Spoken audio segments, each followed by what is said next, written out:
Thank you very much. Next up, we have Dormain Drewitz, who is the Director of Product, Partner, and Customer Marketing at Pivotal. And her talk is, Do Inclusiveness and Innovativeness Have a Shared Destiny or a Common Heritage? Hi, everyone. Okay, are my slides going to be next? Coming. How many folks here have direct reports? Show of hands. Okay, cool. Just wanted to make sure the emerging leadership, like folks actually starting to have those managerial responsibilities. That plays a role in this talk. So I'm going to provide a brief disclaimer. I'm going to talk about a lot of concepts around how to be innovative and how to be inclusive. And these are in no way reflective of my personal practices, as in, like, I'm not actually that good. But I like poking around and reading stuff about it in the hopes that this will help me get a little bit better each time. So I just want to make sure that, don't ascribe all this wisdom to me as like a person who actually can do all of these things. That's kind of important also, I think, to remember in terms of just the, being a little vulnerable with you up here, is how many folks recognize themselves in the base of the V here? This was actually, I sort of riffed off of something like 10 years ago when like iPads were first coming out, and I was a research analyst at a bank, and it was like, someone was totally, oh, the laptop works when you want to do real work, and then the phone is great, but these iPads, they're in the valley of suck because you can't like take them anywhere. So anyways, the valley of suck is like, when you're an individual contributor, we all started there, and we all probably ascribe some of the reason why we're now in management to the fact that we were pretty good at being an individual contributor. And so, I'm good at that, and it's great, and it was really satisfying because I did some of my best work. And then we look up to these senior leaders who seem to have it all figured out, and they're like setting these visions. And you're just like, okay, so yeah, but I've got like, I'm trying to backfill this person, that person's out right now, and so I'm basically still trying to do their job at the same time as like this kind of stuff. So anyways, it's the valley of suck. And when you layer on inclusion on top of that, it can feel a little bit like another thing that you have to take on to be like a good leader.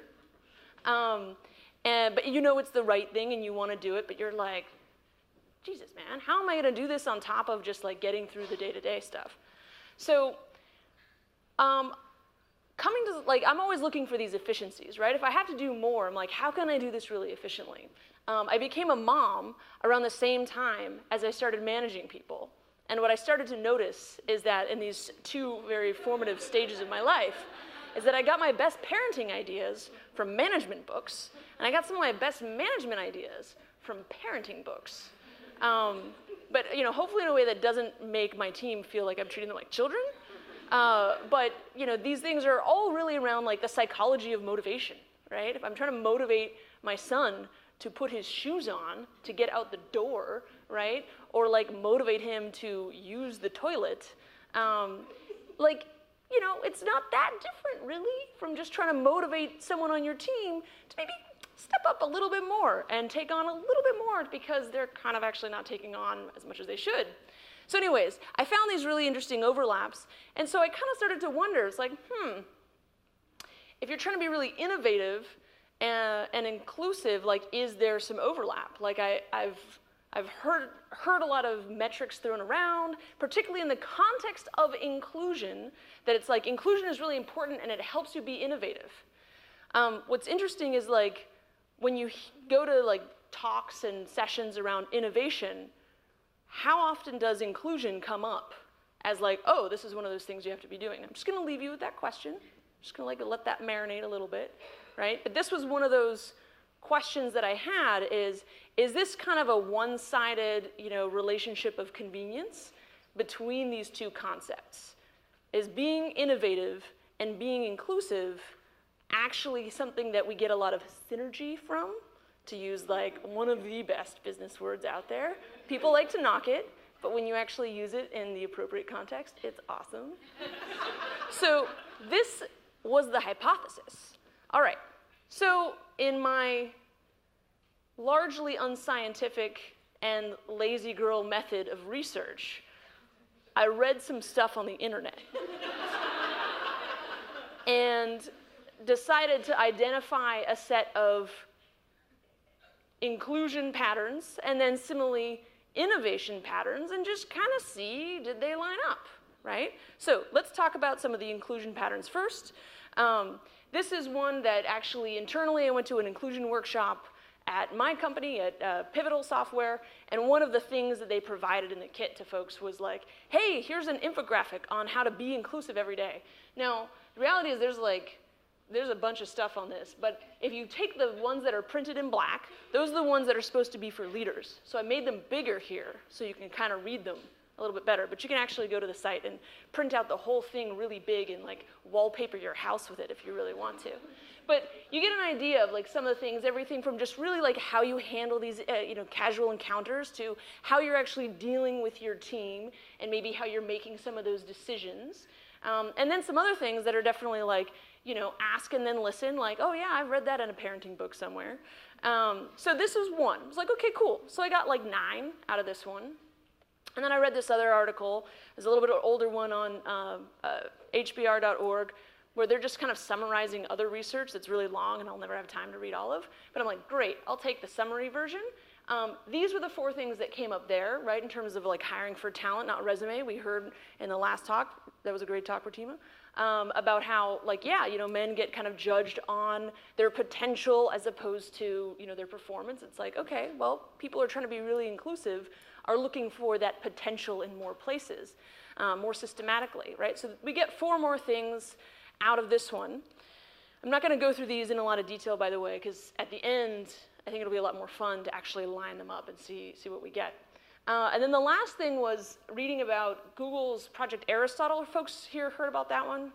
Okay, so like this is like a little less explicitly on inclusion, but more about just like team performance and like thinking in that kind of social context. So there actually was interesting is they researched like 180 teams and they were like, actually it was really hard to find any patterns.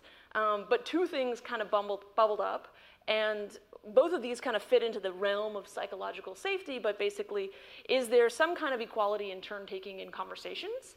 And is there some sort of above average, essentially like emotional intelligence going on? So yeah, no big deal, just like everybody get more emotionally intelligent, because that's been working for me for a while, just kidding. So anyways, like, great, now I've kind of come up with a list of like 15 inclusive patterns, if you will. All right, so let's look at the innovation patterns. First one, also covered in HBR. This was a study of 840 companies, like big companies, right? So a little bit bias already built in there, but only 31 had these 3 qualities that were all ascribed to them, right? They were increasing their spending on innovation, which usually people just take their spending patterns in R&D as a proxy for innovation, so a little bit squishy there. Self-reported, very satisfied, self-reported. And they had market cap growth, right? So they're actually growing according to their market valuation above average, right? 2x what the global GDP is. So global GDP is actually not growing that fast. So really, you hit 6% market cap growth. Market cap growth. I told you I was going to watch my language. You hit 6% market cap growth, and you're actually in this category. Like, congratulations. So anyways, like some of the things that bubbled up here, focusing on big problems, right? Like, hey, you want to be really innovative, like go solve like, finance for folks who don't have addresses, right? Like there's huge potential in these areas where it's like, wow, you're completely opening up this untapped market. And then also focusing on these higher needs, which is what you see is all these culture of convenience type apps that we have. The second thing was about including everybody. So first indication that it's like, okay, there's some evidence that like these innovation practices do have this kind of inclusion aspect to it. So a cool case study there from Bosch was they invited everyone to kind of participate in this, like, basically, how are we going to disrupt ourselves, just get ideas? And in 6 days, they got 1,800 ideas. And they've actually worked through developing a lot of these and opened up an innovation lab. So anyways, that was like kind of a promising start. And then here's some more, because I think Accenture might have been involved in some of the other research too, but this one was definitely another Accenture research report. Here they're looking at the largest 1,000 companies, and they're looking for this growth in R&D, and what they found was actually a lot of people were throwing a lot of money in R&D and so-called innovation were actually underperforming their peers, right? Like 57% were underperforming by 25%. So it's like, where is the money going? Like, this is not smart spending. So they really tried to focus in on the 14% that were seeing higher profits and market cap growth, right? So really saying, like, what's the, your classic, like, top performers, segmentation. So what they found was like, okay, there's these 3 patterns, change-oriented, outcome-led, disruption-minded. Those kind of sound like things that are really nice to like cross-stitch on a pillow and throw it on your mom's couch. But they also identified these 7 characteristics that I thought were a little bit more useful around being hyper-relevant, right? Like if you really know your customers, then you're probably going to build things that they actually want, and so they're actually going to get some kind of return on that. Network powered, right? So the notion of like an ecosystem, right? Folks that are innovative know how to like, we're not going to try and build it all in-house. We're going to leverage this out there. We're going to use these APIs over here. So those are patterns around like folks who are actually doing it right. Technology propelled, like, you got to use the latest and greatest technology, potentially at the risk of using it properly, per Joy's keynote this morning, but nonetheless, this is part of the pattern. Talent rich, which I think they were just trying to say, I think a little plug for Accenture, like you have to have these modern workforces. Accenture's great, by the way. Like I work with folks over there all the time, but I write marketing material, so I can usually smell when other people are marketing themselves. Being data-driven, inclusive, right? Like having broad stakeholders. There it is again. We've got inclusion in the list of things that make these companies innovative. And then asset smart, which is about efficiency. Okay, so then I came across this other article that was recently published. Sorry for the really crappy image that didn't blow up well, but like I take screenshots just on my laptop when I'm making slides. So this was an article written by like an astrophysicist, and he was really calling like all this innovation is about your culture thing is bunk and bogus, and instead he's written a formula for innovation.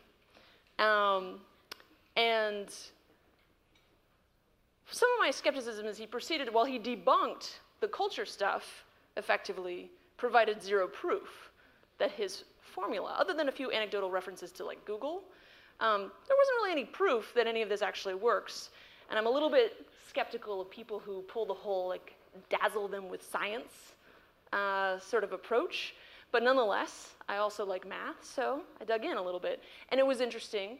And it kind of, you can read the article, did a podcast interview. He's written a whole book about this. But okay, so it kind of comes down to you increase innovation by reducing politics in the organization. And it's really interesting to think about that in the context of inclusion, because so much of what we are talking about today is like, how do we grow our careers? And like, that is all essentially politics. So it's like, my reading through this, like, I'm smelling like an inherent conflict between inclusiveness and inclusive behaviors and what's going to help innovation. Because if everyone's out there trying to, like, including all the women and people of color are trying to, like, advance their careers because they're trying to disrupt, the future of 2085 is the only time we're going to have equality at senior leadership. It's like, oh, okay, well, this is going to be a problem, because if we're telling people, like, you shouldn't focus on those things if you want to be innovative, we're going to be at odds, right? So some of the things that, were kind of how he summarized, like how you reduce these politics are kind of listed here, right? Celebrate results, not rank. Use soft equity. I'm not going to read through all these things. All these, my slides are up on SlideShare. Okay, so let's bring it all together. We got a list of 15 things for inclusive behaviors, inclusive patterns, and conveniently, a list of 15 things that are innovative. Like seriously, I was totally prepared for it to be like 15 and 14 or like 16 and 12, but it just kind of worked out to be 15 and 15 because I did what any self-respecting former analyst did. I put it in a spreadsheet. So, when I looked at these things, I found that 9 of them actually kind of mapped across. So, we'll go through these 9 things relatively quickly because I'm being told that there's 5 minutes left. So, first one, in the inclusive category, which is the yellow column. I don't know why I chose yellow and green, just go with it. Anyone can contribute to important outcomes, right? So, like, I think we can all recognize, like, yeah, that's a good inclusive pattern, right?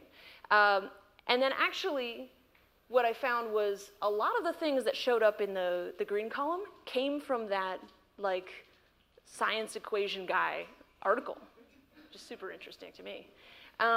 Anyway, so one of his is like, you got to celebrate results, not rank, right? You know, take the politics out of it, make like, hey, we're only going to celebrate senior people and go to senior people for their vision, right? Like, when you get out of that, that's also part of those ideas can come from anywhere, right? So, and focusing on those outcomes. So, that's the first one. Okay, require original thinking from all levels. So a little bit of a subtle take on it in terms of how you actually approach it from a leadership perspective is sort of taking that learning approach, right? And it's like the Socratic method of like, I'm not going to tell you what to do. You all are going to tell me what we're going to do, right? I want ideas out of each of you. And that's an inclusive pattern. What's interesting is like, I sort of think that there's a little bit of a parallel here to the notions of flattening the org structure, right? Like thinking about things at all levels is like, you know, making a lot of folks more at the same level, right? There's potentially some connection between these two things. So not a straight line, it might be a little bit curvy, it might be a little bit dotted, but I think there's a connection there. Okay, engage with people at different levels and backgrounds. This is again from that list of things that leaders should do, which is like, don't be up there in that ivory tower, you know, with your arm sticking out there. You need to get out there and engage with other folks, right? And so this kind of maps to one of those inclusives, right? Which is like, you need to have broader stakeholders in your conversations and in your decisions. Okay, equality in the distribution of conversational turn-taking, right, from that Project Aristotle. Again, including everyone. Maybe these things should have been reversed, I can't remember. But the 2 inclusion things, I think, map to this part of the inclusive behaviors. Hire for talent, not resume, right? Which is, if you've read about growth mindsets, right? Growth mindsets versus fixed mindsets, like this kind of applies to that. Now, at the same time, the Equation Dude article talked about investing in training, right? Because when you invest in training, people are more inclined to actually use that training. And so they're spending more of their time using that training to do their job as opposed to trying to politic their way to a bigger salary or whatever it is. So this kind of notion of like, you know, really focus on investing in your people is both inclusive and potentially a driver for innovation. Tracking who you're mentoring informally. This one is probably the most electric third rail topic that I'll encounter. Track who you're mentoring informally. So as a leader, it's like you kind of unconsciously sometimes are, you know, giving tips, right, to certain people. That can be great and all. But the reality of like, if you're also directly responsible for promoting those people, like, then we kind of run into the challenge of like, well, who are the people you're not informally mentoring? And so this is kind of this notion of change how you're doing promotions. Have them come from some more impartial group. So this one, again, like I'm well aware that this is something that's probably really controversial for a lot of folks to consider, but potentially something to think about. How can you even do this on a smaller scale? Like, do you have to change this at the whole company? Or can within your department, you sort of figure out like, hey, how are we gonna do like review panels for promotions so that it's not all on the shoulders of the manager, who's potentially got, you know, unconscious bias in terms of where they're informally mentoring. Fostering competition and collaboration, and so I love this one, and then like this kind of mapped really well to the notion of using soft equity, right, which is a lot more around recognition and how like you can apply recognition to people from all parts of the organization, and it doesn't have to require the whole political like raises in salary and job changes and promotions kind of thing, but you can actually still promote a lot of people's visibility in the organization and boost their morale, right? And so this is kind of a good thing that simultaneously helps competition and collaboration. All right, I think this is the last one, ask and then listen. And I think this maps really well to being hyper-relevant, right? So if you want to really understand your customers to build a better product for them, kind of apply some of the same thinking around your employees. Okay, so, oh, whoops, last one. Sorry, I know I'm just a little over time. Getting to know your org one-on-one, right? This was in the kind of practices for inclusive leadership, including doing like skip levels. The notion of honing for project scale fit, right? You'll drive more innovation when you actually make sure you have the right people doing the right job. As you're getting to know people in your organization, you can use that time to make sure that they're doing the right job. So this is a practice that you could probably get a little bit of synergy out of in terms of how you approach doing those one-on-ones, and you sort of apply the mindset of looking for project skill fit. Okay, so nonetheless, coming back to my Venn diagram, because who doesn't love a good Venn diagram? There were 9 things that overlapped, 6 that were kind of in each side. Doesn't mean that they're not good, it just means they're not in the overlap section of the Venn diagram. I invite you to test my hypothesis here, right? Like, I still have no proof of any of this. This was just my lazy girl research practices, totally unscientific. But I'm super curious now, like, can we find these overlaps in how we drive innovation and how we drive inclusion and focus our efforts there to get the best results for both like how we include more people and also how we drive innovation in our companies? Let's go test it. So with that, you can find the slides online. Also, you can come to a really awesome conference that my company puts on later this year. You can use my discount code. Thanks.